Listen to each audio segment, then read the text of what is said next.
Welcome back to the show. Now, my final guest is tall, dark, and dangerous.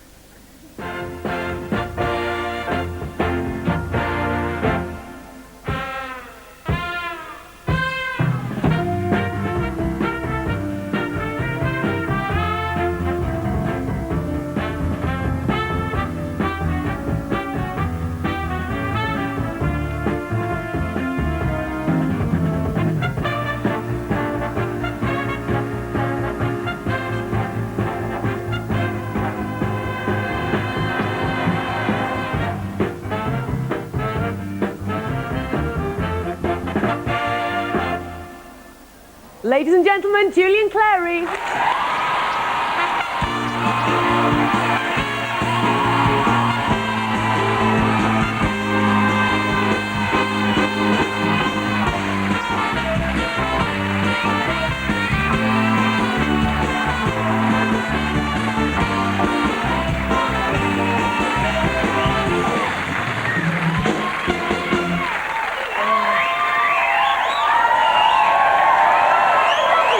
It's nice, isn't it? It's nice, you're comfy. It's what your guest last week called comfortable.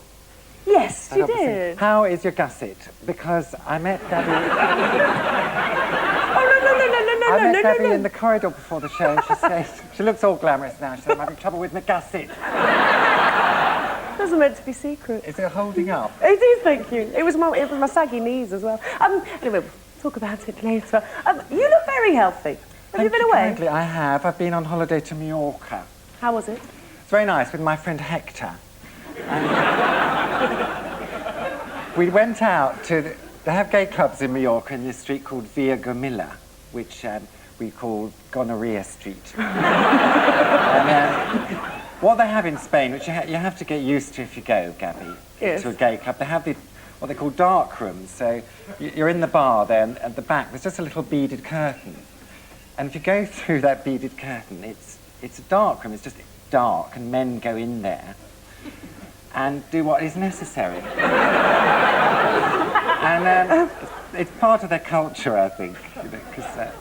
Anyway, we've been there having a drink for a while, and I decided I wanted to go home, and I couldn't find my friend Hector, Gaby. Oh, no. And I looked everywhere, and there was only one place he could be. So I buttoned myself up.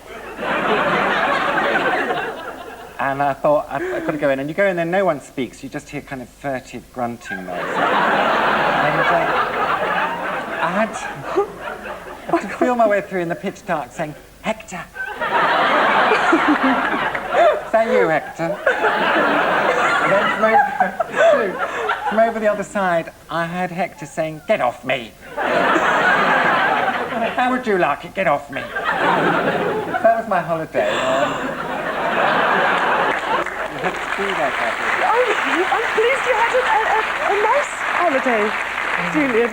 You've got lovely hair, can I just say? Thank you. Have you ever thought of a bun? I think of little else. Oh, I was right when we said dangerous. Julian? Yes? What do you do with Fanny the Wonder Dog, though? I am concerned about Fanny the Wonder Dog, because you've been together for a long time now. What do you do with her when you go away? She goes to my parents. She spends a lot of time there. She is very old now. How old is she? She's 16. And she's deaf, completely deaf and blind and incontinent. No. But she's all right. She's happy. It's like living with a very old woman. She comes into the room like that, and she can't remember what she's come in for. She's all that sort of thing. She must like it, though, when you come home. Oh, well, she still knows who I am. Oh, good. It's the Givenchy Perron, I think. She could recognise. She hasn't lost that. You've got a dog, haven't you? Yes, I have. Have they ever met? No, but we could introduce them. What's that mean? Shut up. No, I was just saying, oh, yes, they could meet. No, I would never tell you to shut up. Is this the very seat Morton sat on? I'm the envy of thousands. With a big backside, as you say. Big backside to match. Can we just, for a moment, talk about... and front side, as he told me. And Patty Hearst, she's looking well. Yes, she is. Not changed her hairstyle in 20 years. You do follow in a long line, and I know this. It must drive you mad because everybody says this of Kenneth Williams and Larry Grayson, who weren't so open about their sexuality.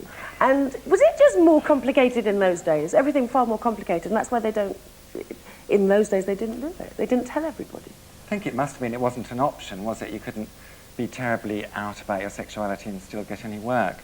Did you watch Frankie Howard last night? There was the original pilot of Up Pompeii.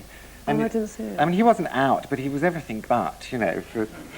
He did all he could. But they never spoke about it. What he'd do, he'd do some very sort of obvious gay innuendo and then immediately go into a story about chasing girls with big bristles. Which I could have always pretended to be a heterosexual.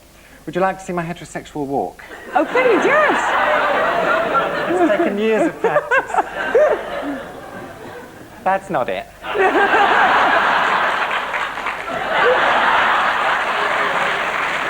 Wonderful.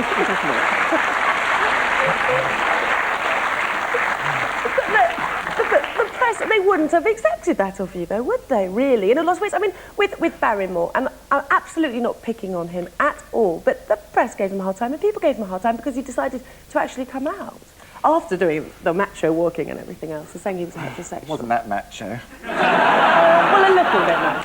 No, I think it's difficult enough coming out, to be serious for a moment, without coming out with all that media attention. I think that must be half the problem that he's... Were you surprised by the backlash to all of that, to him? For him? Yeah. Yes, I'm always surprised by homophobia. I don't know why.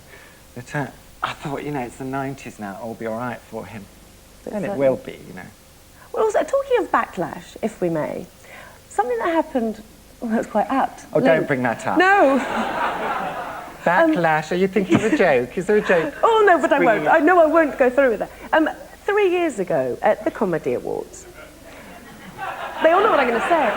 There was a certain gag. Everyone was in black tie. There was a certain MP and a certain sexual act, and the MP was there that night.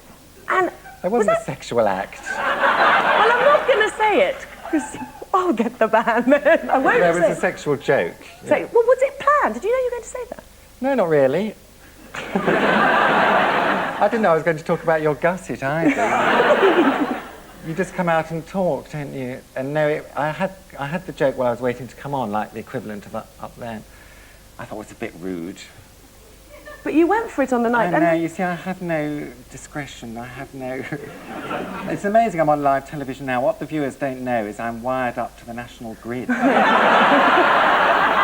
I say anything beginning with the letter F, then I go up like a star. But is it true? You've been banned, and you're not allowed on live... I mean, I don't understand it because you hear, and this is live, but there's a ban for you doing live television. Well, yes, they did get cross with me. And I was a very naughty boy, and we're hoping they might forgive me soon, you know. They still haven't? But you're here on live TV. I'm here. It's not LWT. That's ITV. It's a ban for them. They're not banning me for everything. Oh, good. No. I'm pleased to hear I'm it. still available for booking. You are about shock. I mean, for years, the outfit, and that is a beautiful outfit, didn't shock me. You look very lovely. But the outfits from before, the Glad lycra... you didn't try to compete. No. I couldn't, quite frankly. The lycra and the lip gloss and everything, they've all gone now. Well, yes. I was doing a tour of Australia. Where's he going? They're getting ready for Morton. All right. Oh, is Morton coming on? Yeah. He's there.